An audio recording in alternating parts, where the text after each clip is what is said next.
बहुत सावधानी की जरूरत है। ये बिल्कुल सहज सरल बात आपको बता रहे हैं। यदि कब्ज रहित होना है तो प्रातः काल उठ करके सबसे पहले भगवद स्मरण, गुरुदेव को प्रणाम, वृंदावन को प्रणाम, संतों का स्मरण, फिर पानी को गर्म कीजिए। आधा लीटर, पौन लीटर, 1 लीटर, 1.25 लीटर, जितनी तुम्हारी पीने की सामर्थ्य है। रुचि नहीं कह रहे, पी सकते हो। ऐसा गर्म नहीं, चाय जैसा, हल्का गर्म करके और वज्रासन में बैठ करके आराम आराम से पीजिए। 15 मिनट वज्रासन में बैठकर धीरे धीरे पीजिए। थोड़ा टहलिए उस पानी पीने के बाद, फिर सो जाइए। आप अगर 1-2 दिन की बात हो तो आप कि चलो हमें वहां लघुशंका जाना पड़ेगा, पानी नहीं पीते हैं, तो आप बीमार हो जाएंगे। आंतों को जरूरत है मल रहित होने की। नहीं वो इतनी हीट पैदा करेंगे कि आपके गुदाद्वार में रोग हो जाएगा, आपको गैस बनने लगेगी, एसिडिटी, आपको कई परेशानियां आ जाएंगी। फिर आप भजन क्या करेंगे, सत्संग क्या सुनेंगे? साधु की, उपासक की, साधक की एक दिनचर्या होती है। ऐसा नहीं होता कि मनमानी आचरण। आपकी दिनचर्या सही नहीं तो आपका भजन कहां से सही होगा? आपका जब पेट साफ रहेगा तो आप आराम से प्रसन्न मुद्रा में भजन कर सकते हैं। आपकी आंतों की सामर्थ्य ये समोसा, चटनी और ये मूंग का हलवा, ये विविध प्रकार के पदार्थ पचाने की नहीं है। ये उनकी है जो बहुत मेहनत करते हैं, किसान हैं, सेवा कार्यरत हैं। आपको तो बस मूंग की दाल या घिया की सब्जी और 2 रोटी प्राण पोषण के लिए चाहिए। प्रसाद पाने के बाद आपको लगे कि मैं अभी 2 रोटी पा सकता हूं, इतने में बंद कर दो, क्योंकि हमें पानी भी इसमें डालना है, वायु के लिए भी खाली रखना है, पूरा यहां से नहीं ठांस लेना है। इसके बाद तुम घूमो वैद्यों के पास कि कब्ज है, पेट में गर्मी है, धातु रोग हो गया है। ये सब लक्षण तुम्हारी प्रमाद स्थिति के हैं। मनमानी आचरण, भागवतिक सत्संग के साथ साथ आपकी शारीरिक दिनचर्या के भी सत्संग हुए हैं। ऐसा नहीं कि ऐसी बात पहली बार बता रहे हैं। कब्ज रहेगा तो स्वाभाविक वीर्यपात हो जाएगा। आप गलती के आचरण करेंगे तो नस नाड़ियां इतनी शिथिल हो जाएंगी कि बिना किसी प्रयास के वीर्यपात हो जाएगा। नाना प्रकार की मन की जो वृत्तियां हैं उनको रोकने के लिए पहले हमें थोड़ा शरीर को स्वस्थ रखना है। स्वस्थ रखने का मतलब चर्बी बढ़ाना नहीं है। हल्का भोजन, साधक हो आप, प्रभु के भोग में सब कुछ बन रहा है, वो पा रहे हैं, उनकी महिमा है। हम इतना ले लेते हैं, प्रसाद भी हो गया, अपना जीवन यापन करते हुए भजन कर रहे हैं। कम भोजन, बिल्कुल कम नहीं, पर कम भोजन ये हमारी आध्यात्मिक शक्ति को बढ़ाता है। अधिक भोजन, सात्विक हो तो भी तमोगुण बन जाता है। दूध सात्विक है, आप थोड़ा लेंगे सतोगुण प्रकट करेगा, और आप अधिक मात्रा में ले लेंगे, वही सतोगुण बढ़ाने वाला तमोगुण बढ़ा देगा, प्रमाद स्थिति या ला देगा। पेट साफ नहीं हुआ और डालते चले जा रहे हो तो क्या होगा? आंतों में वो जलन, ताप ऐसा पैदा होगा कि प्लास्टिक की तरह कड़ा हो जाएगा मल, और वही आपके फिर गुदाद्वार रोग और भी कई तरह के रोग। आप समझते नहीं।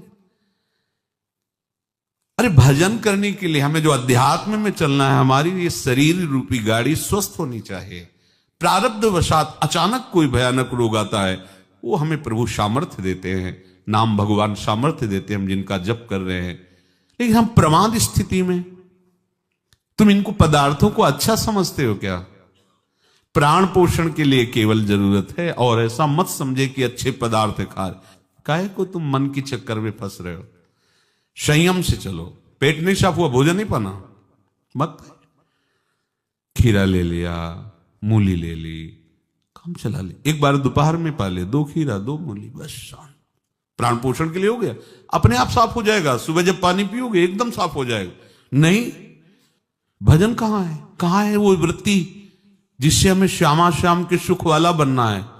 बस यही दुख में घूमते रहो, फिर शाम के बना दोपहर के बना, सुबह बना, फिर भी तृप्ति नहीं होगी। मान लो मेरी बात, ये माया की चाल है।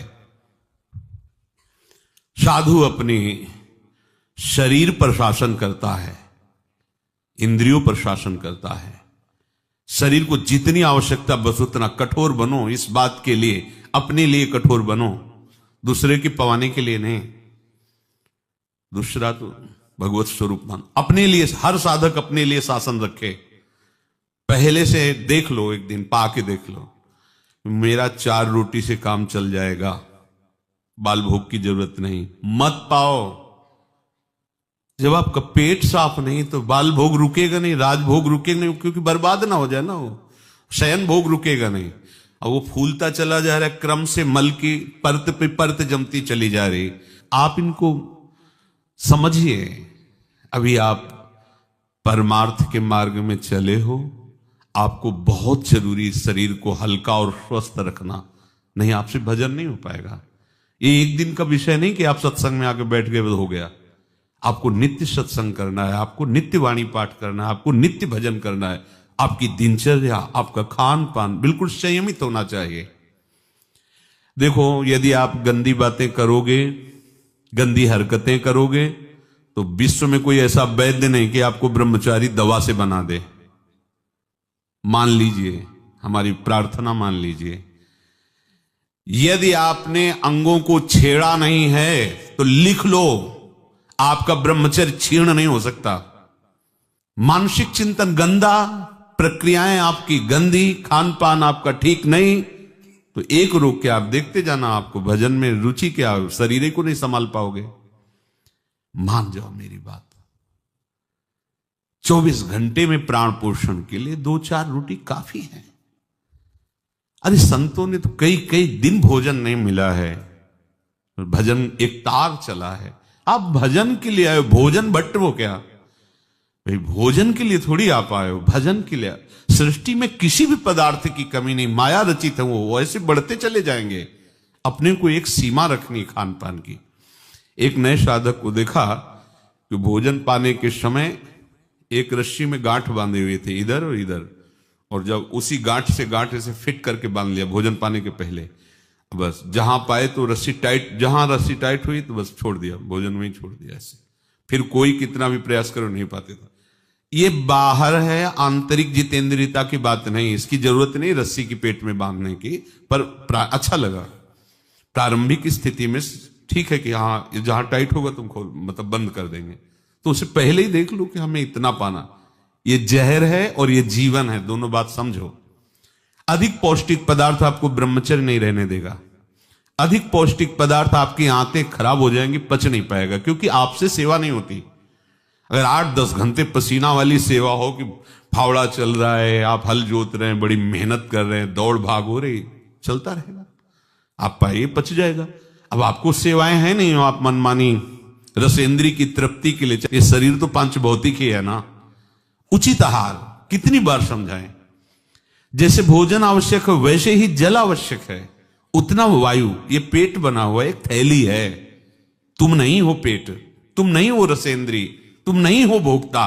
काहे को मूर्खतावश ये जो शरीर रूपी गाड़ी मिली इसको नष्ट कर रहे हो और अपनी यात्रा को रोक रहे हो।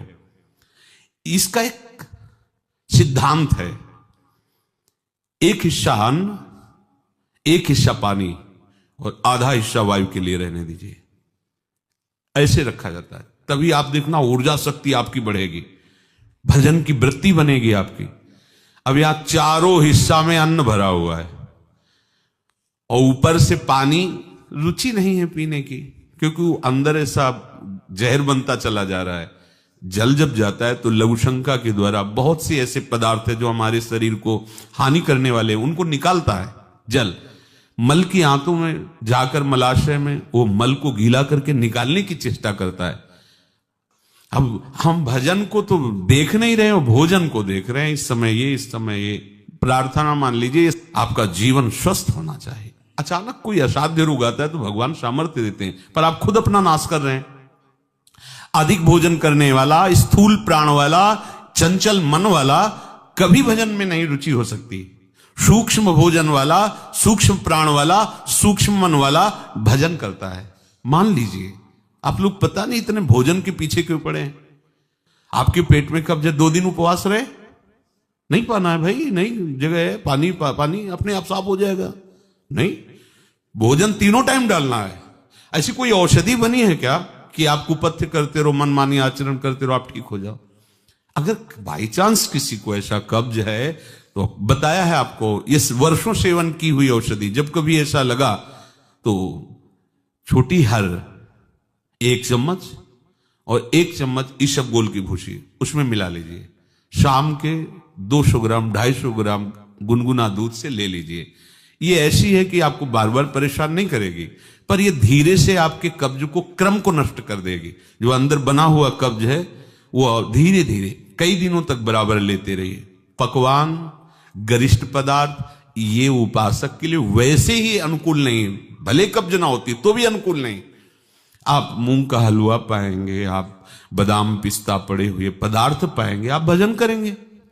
कैसे, मतलब क्या केवल रसेंद्री की तृप्ति ही हमारा उद्देश्य है क्या?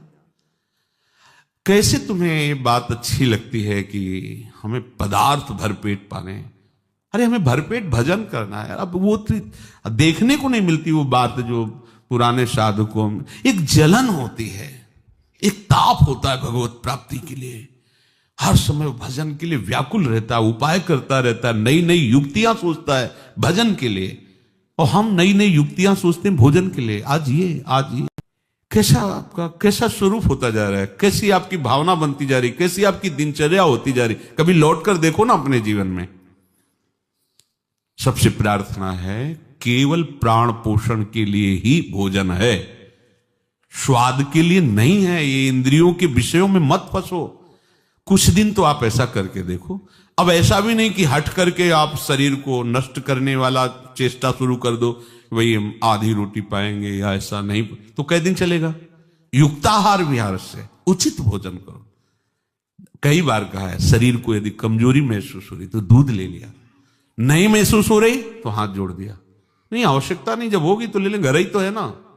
आवश्यकता है फल ले लीजिए, नहीं आवश्यकता है नहीं डालेंगे शरीर में। फल क्यों डालें, जरूरत नहीं तो हम क्यों डालें? जितनी आवश्यकता उतना भोजन पाया, नहीं तो राधे श्याम और पाइए आप। हमारा एक बार से काम चल जाता भोजन से, नहीं पाना 3 बार बाल भोग राजभोग ये सब। क्यों आप इस पे परेशान हो रहे? ऐसी ये दिनचर्या आप लोगों की कोई भी हो ठीक नहीं है। आप भगवदाकार वृत्ति नहीं कर पाएंगे। वृत्तियां तो वही, चाहे शरीर में लगा लो चाहे प्रभु में लगा लो। यहां प्रभु कह रहे हैं योन्ता सुखोन्तरा रामस, जो केवल अपने आराध्य देव के सुख में सुखी रहता है, आराध्य देव के सुख वाला है। और यहां विषयों के सुख वाला हम बनना चाहते हैं और चलते हैं परमार्थ के मार्ग पर। सावधान रहिए। बाह्य विषय दुख योनया हैं, आप देख लीजिए, भगवान के वचन हैं, इनसे दुख ही प्रकट होगा। उचित आहार, बहुत संयम चाहिए साधु को, बहुत संयम चाहिए। चाहे साधु का मतलब हम केवल भेष नहीं ले रहे, साधुता के मार्ग से ले रहे हैं, भगवत प्राप्ति के मार्ग से ले रहे हैं। ये आहार विष भी है और अमृत भी है, दोनों बातें जान लीजिए। क्षुधा रूपी व्याधि की केवल चिकित्सा भोजन से करनी है। ये विलासिता बंद करो अपनी जबान की। बनने को सृष्टि में सब कुछ है, सब कुछ के भोगता हो क्या तुम? ऐसे श्री जी की रसोई में सब कुछ बन रहा है, तुम सबके भोगता हो क्या? प्रसाद में वो देखा जो हमारी आते पचा सकती, थोड़ा डालो, रात दिन भजन में रहो।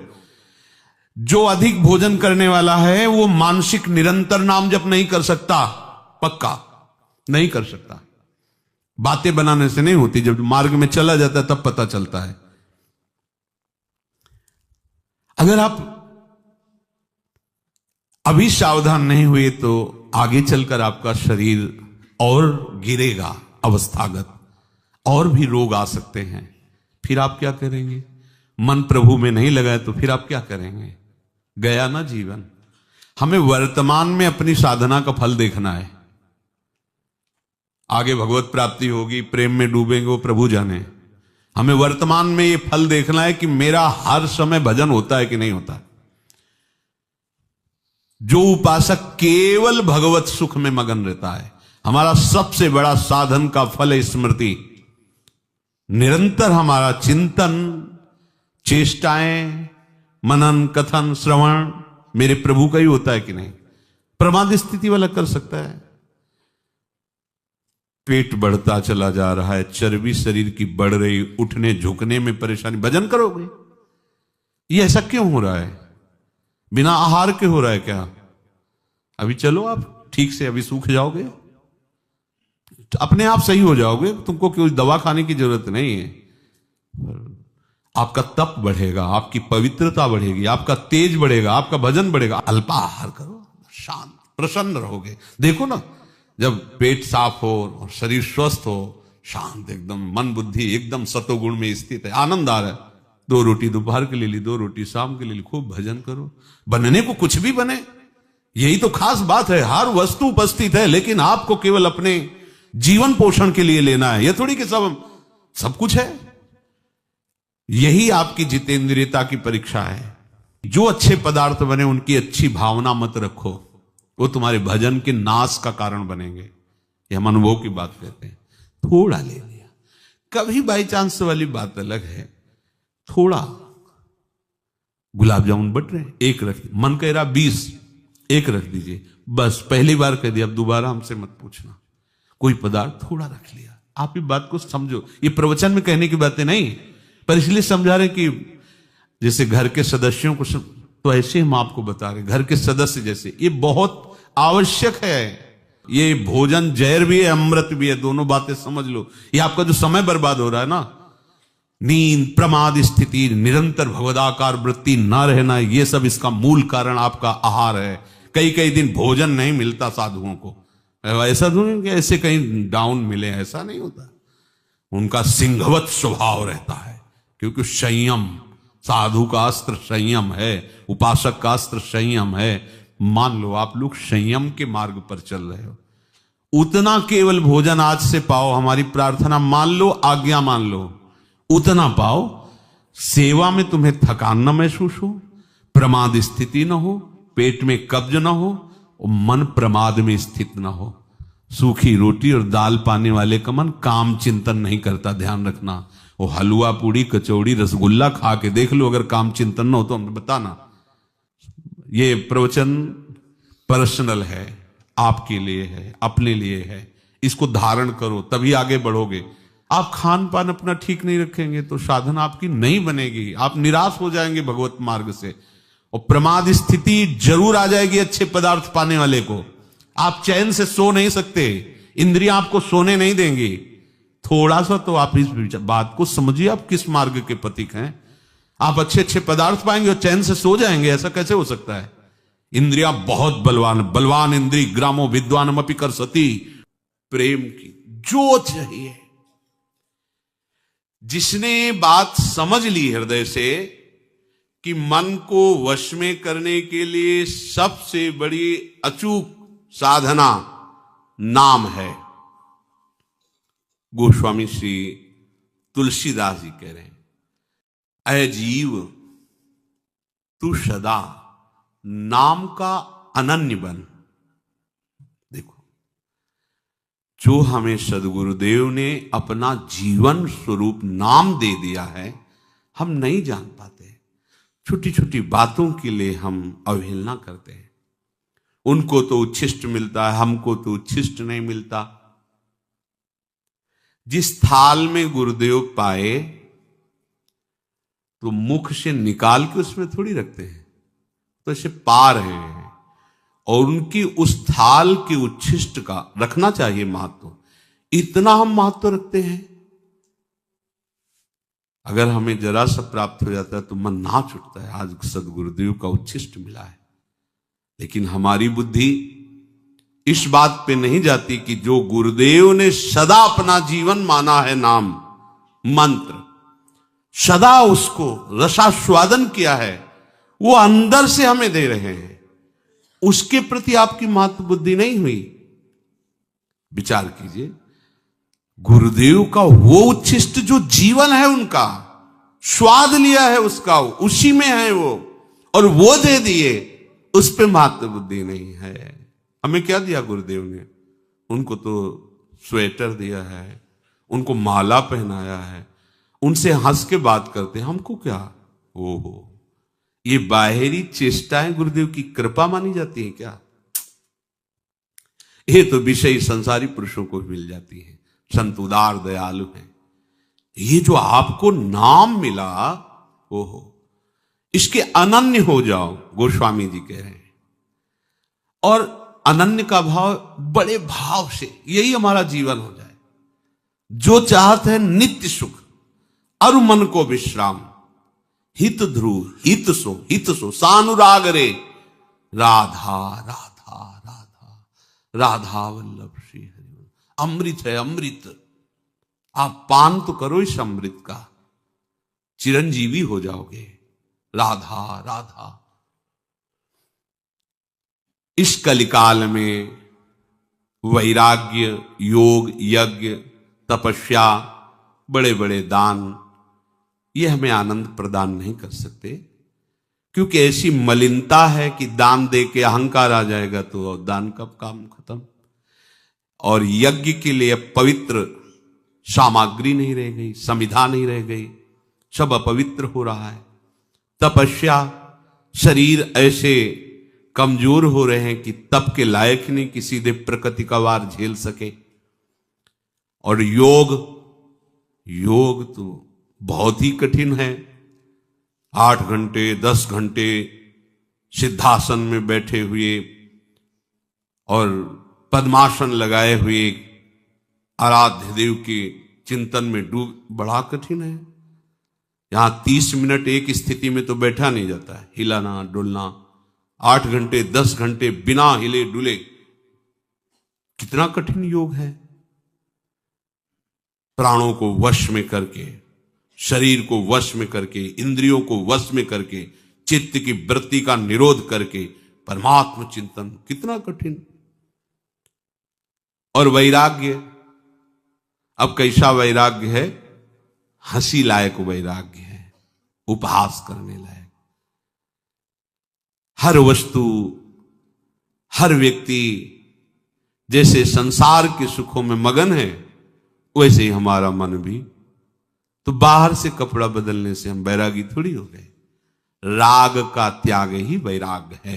वैराग बिना राग का, बिना आसक्ति का, विरक्त, कहीं आसक्त नहीं, ऐसी स्थिति नहीं है।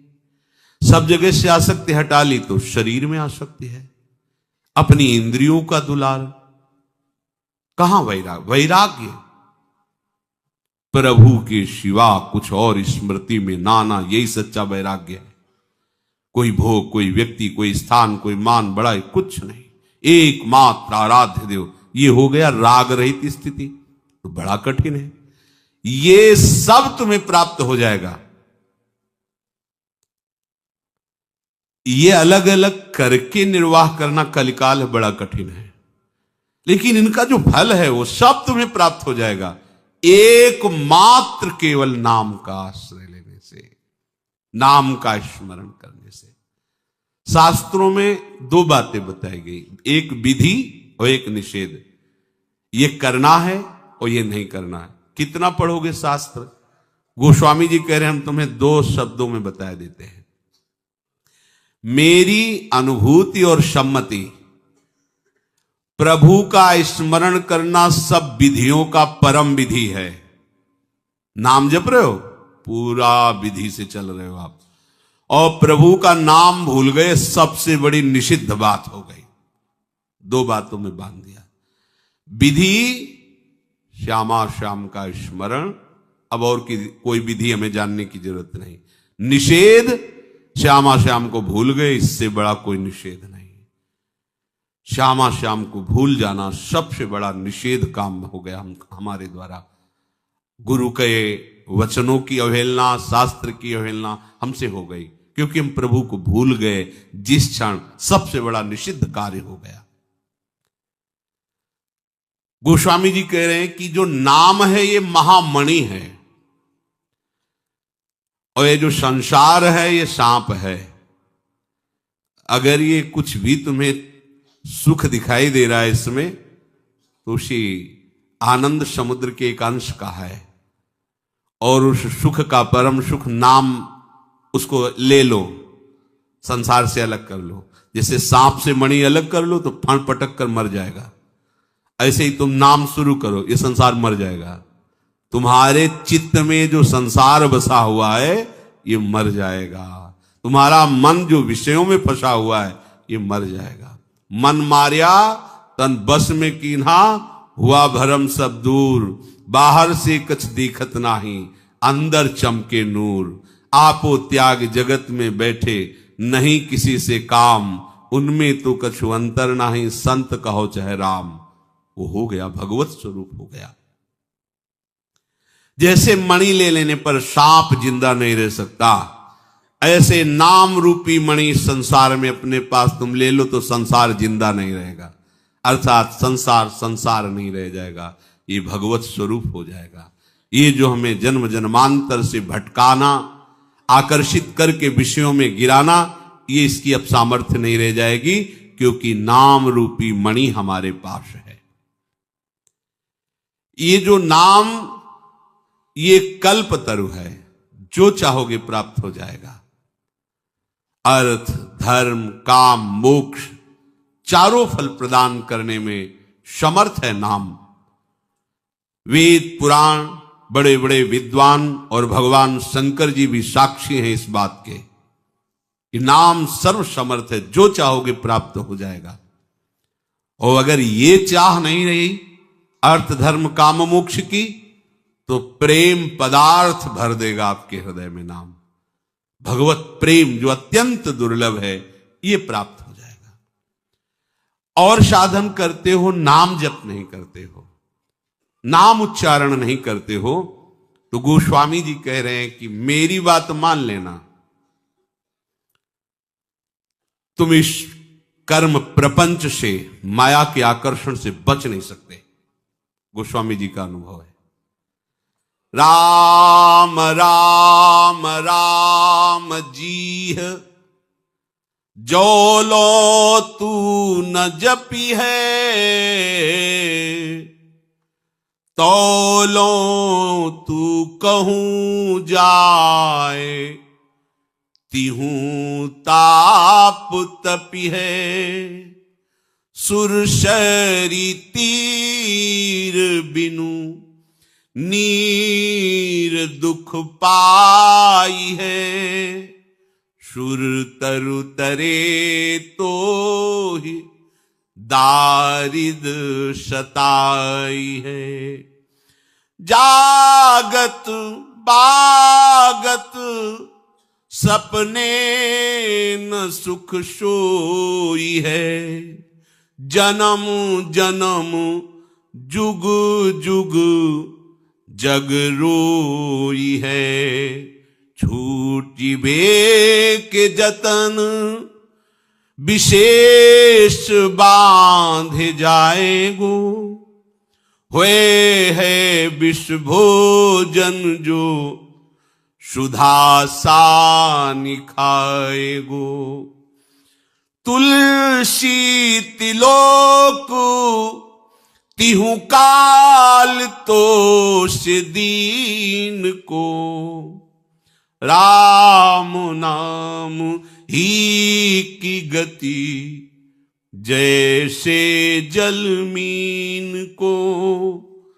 राम नाम ही की गति, जैसे जलमीन को। गोस्वामी जी कह रहे हैं, जब तक तू जीभ से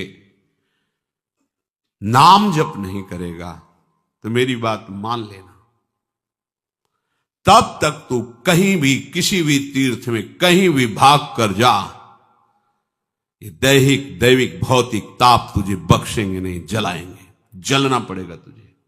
देखो परम धाम में रह रहे हो, प्रिया प्रीतम का निज महल, हालत क्या है देख लो हृदय की। तो बात क्या हुई, रसिक शिरोमणों की आज्ञा का हम पालन नहीं कर रहे। वृंदावन बस गई तो नो बड़ो सयान, जुगल चरण के भजन बिन निमिष न दीजे जान। पलक झपकने के समय को भी नाम से विमुख नहीं जाने देंगे। अब आप देखो गोस्वामी जी कह रहे भाग, कितना भाग, जा भाग के जहां तुझे जाना है। जीभ से नाम जप करने की बहुत महिमा है। फिर उपांश और मानसिक जिनका चलने लगे तो धन्याति धन्य है। पूज्यपाद श्री उड़िया बाबा जी महाराज, बड़े मार्मिक प्रश्न उत्तर हैं। महाराज जी, शरीर कैसे पवित्र होता है और वाणी कैसे पवित्र होती है और धन किसका कैसे पवित्र माना जाता है, अंतःकरण कैसे शुद्ध होता है, चार बातें। शरीर की पवित्रता, वाणी की पवित्रता, धन की पवित्रता और अंतःकरण की पवित्रता। पूज्यपाद श्री उड़िया बाबा जी महाराज उत्तर देते हैं, झूठ बोलना, हिंसा करना जैसे मांस खाना है, दूसरे को दुख पहुंचाने वाले वचन बोलना, व्यभिचार करना और भी नाना प्रकार के शरीर से पापाचरण, इनका त्याग करके संत सेवा, भगवंत सेवा, समाज सेवा, माता पिता की सेवा जरूर करनी चाहिए। शरीर ये इसकी सार्थकता, ये पवित्र तभी होता है जब सेवा करोगे। सिद्ध महापुरुष थे पूज्य स्वामी श्री राम मंगल दास जी परमहंस, अयोध्या गोकुल भवन, 2 बजे रात्रि के फावड़ा और तसला लेते। जो अयोध्या में बाहर आए हुए लोग बाहर शौच करते, वो शौच उठाते और उसको रज के नीचे करके सरयू जी का पावन जल लाकर छिड़कते। अवधपुरी की सेवा, धाम सेवा करते। ऐसे सिद्ध महापुरुष थे कि बड़े बड़े सिद्ध महापुरुष जो अव्यक्त हो गए वो उनसे सत्संग करने आते थे।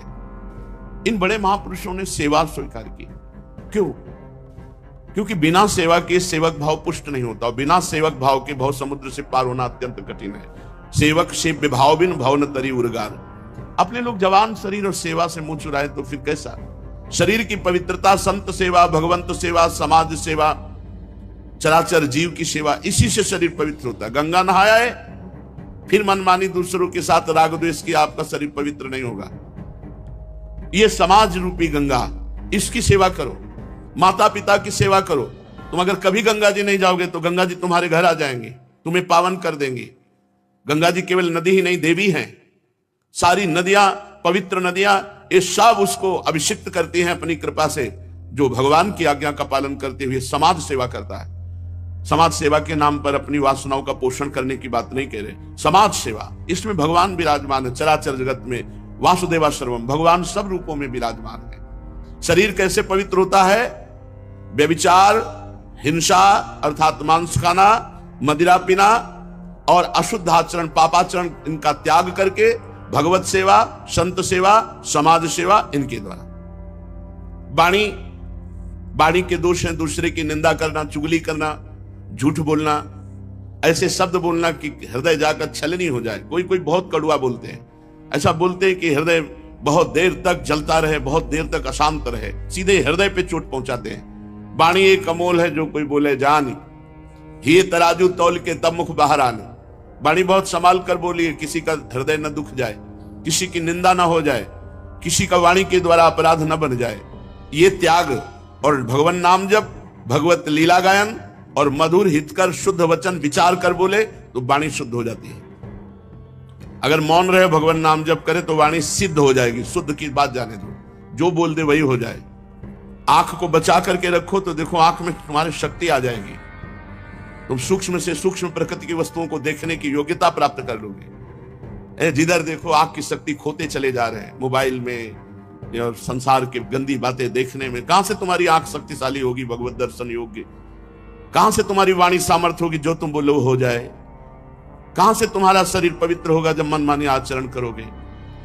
केवल गांधारी जी ने सुना कि धृतराष्ट्र मेरे पति जो बनने वाले वो अंधे हैं, उसी समय पट्टी बांध ली। इतनी सामर्थ्य आंखों में हो गई थी कि दुर्योधन से कहा, तो आ दिगंबर होकर, नग्न होकर मैं तुम्हारे ऊपर पट्टी खोलूंगी पहली बार जिंदगी में, और आंख से जे भी देखूंगी तू वज्र का हो जाएगा। हो गए थे केवल भगवान ने बीच में, तो बस उतना ही उसी जगह प्रहार करके, नहीं तो जहां मारते चिंगारियां निकलती, कहीं कुछ फर्क नहीं पड़ता था भीम की गदा से। भगवान ने इशारा किया, मारा वहीं तो ढेर हो गया, क्योंकि वहीं से कच्चा हो गया था। आंख केवल बांध ली तो इतनी दिव्य शक्ति आ गई कि कहा कि मैं देख लूंगी तो तू वज्र का हो जाएगा। हमारे पास शक्तियां, लेकिन हमने सबको खो दिया, नाना प्रकार के गंदे आचरण करके, नाना प्रकार की। इन वासनाओं की कभी पूर्ति नहीं होती, कभी पूर्ति नहीं होती, चाहे जितना भोग लो, चाहे जितने को भोग लो। जब तक तुम भगवान का आश्रय लेकर इनको शासन में नहीं लोगे तब तक शांति, त्यागात शांति अनंतरम। और जो धन की शुद्धता है वो पात्र को दान करने से है। भोजन किसी को भी दे सकते हो, औषधि बीमार को दे सकते हो, वस्त्र की आवश्यकता दे सकते हो कोई ठंडी से, लेकिन रुपया नहीं दे सकते। रुपया बहुत समझ करके दीजिए, वो तुम्हारे रुपए से शराब पिएगा, व्यभिचार करेगा, जुआ खेलेगा, गंदे आचरण करेगा, उसके भागीदार आप बनेंगे। धन की पवित्रता है पात्र को दान करने से। पात्र अधिकारी देखा खूब समझबूझ करके हमारे धन का सदुपयोग होगा, वो धन सो धन धन्य प्रथम गति जाकी, वो धन धन्य है जो दूसरों की सेवा में लगाया जाता है।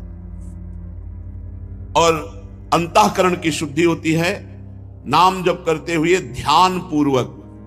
धारणा कहते हैं अपने इष्ट की निष्ठा को। हमारे माई श्यामा जी को राज, हम श्यामा जी के चरणों का नाम का ध्यान करते हुए जो समय व्यतीत करते हैं उससे अंतःकरण, बिना नाम जप किए, बिना धारणा आए हृदय पवित्र नहीं होता। बाहर के सब साधन ऐसे हैं जैसे सांप जो है बांबी के अंदर बैठा है, बिल के ऊपर लाठी चला रहे, उसको कोई फर्क नहीं पड़ता। ऐसे इन बाहरी साधनों से अंतःकरण शुद्ध नहीं होगा। अंतःकरण शुद्ध होगा अंदर के साधन से। अंदर का साधन है निरंतर भगवत चिंतन करते हुए भगवत ध्यान परायण। ये दो चीजें बहुत खास बात है। सियाजू अशोक वाटिका में नाम पाहरू दिवस निशि ध्यान तुम्हार कपाट। नाम निरंतर चल रहा है रात दिन, और भगवान का ध्यान। छाणिदय माननी मान मंधरिवो के पद में देखो, जपत हरि विवस तव नाम प्रतिपद विमल, मनस्य तव ध्यान ते निमिष नहीं तरिवो। नाम जप रात दिन, और प्रियाजू का ध्यान कर रहे हैं। वहां सियाजू रात दिन राम जी का नाम और उनका ध्यान कर रहे हैं। हरिवंश महाप्रभु कहे राधा वल्लभ लाल को हृदय ध्यान मुख नाम। इससे बहुत जल्दी अंतःकरण पवित्र हो जाता है। चलते हैं आज से रास पांचाध्यायी जो श्रीमद् भागवत की प्राण है, और ये परम हंसों का रस है। सब भगवत प्राप्त महापुरुष गोपी बने हैं आकर के। कल प्रसंग में सुना लालजू महाराज प्रियाजू को, रासेश्वरी को, कि आप कल रास में पधारे, क्योंकि बिना रासेश्वरी के रास नहीं होता। रास के लिए वृंदावन की भूमि और प्रियालाल, बिना इनके रास नहीं हो सकता। कहीं भी रास नहीं हो सकता, वृंदावन भूमि चाहिए। कोई भी रास नहीं कर सकता। प्रियाजू और लालजू, ये महारस है।